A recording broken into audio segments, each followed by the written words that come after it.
Hello বন্ধুরা, তো আমাকে জামাই ষষ্ঠীতে মা দিয়েছে ৭ খানা শাড়ি সঙ্গে আলতা সিঁদুর। তো ভাবলাম ব্লগটা তোমাদের সাথে শেয়ার করি। এই যে এতগুলো শাড়ি পেয়ে আমি খুব খুশি।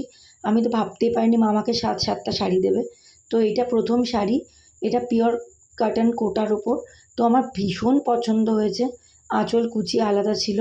আর এটা সেকেন্ড শাড়ি, এটাও খুব সুন্দর দেখতে।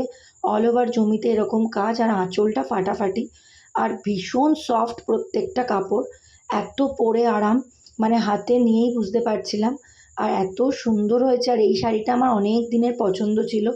মানে আমি ভাবতাম যে এই শাড়িটা, এরকম একটা শাড়ি আমার হলে খুব ভালো হয়। তো মা আমাকে এরকমই একটা শাড়ি দিয়েছে, আমি ভাবতেই পারিনি। খুব সুন্দর। আর এইটা একটা ভীষণ সুন্দর পেন্টিংয়ের মধ্যে, পুরো শাড়ি ভর্তি পেন্টিং করা। আর এত সুন্দর, এতটা স্টাইলিশ, আর এটাও কোটার ওপর, ভীষণ সুন্দর। আর এটা একটা গাদোয়াল, এটাও খুব সুন্দর কাপড়, মানে লাল হলুদের মেরুন হলুদের কম্বিনেশন সবসময়ই ব্রাইট হয়, সবসময় সুন্দর হয় এবং সবসময় পছন্দের হয়। আর এই শাড়িটাও ভীষণ সুন্দর, কালার কম্বিনেশনটা অসাধারণ। তো প্রত্যেকটা শাড়ি আমার ভীষণ পছন্দ হয়েছে। একটা একটা করে অবশ্যই পরবো, আর পরে তোমাদের সাথে সেটাও শেয়ার করব লুকটা কেমন হলো। আর এই যে এই একটা শাড়ি, এটা একদম পিওর কটনের ওপর, ভীষণ সফট, আঁচল কুচি সমস্ত আলাদা আলাদা। আর সঙ্গে ম্যান্ডেটরি আলতা সিঁদুর তো দিয়েইছে। তো তোমাদের ভিডিওটা ভালো লাগলে লাইক শেয়ার সাবস্ক্রাইব করে দিও। টাটা, হ্যাপি জামাই ষষ্ঠী।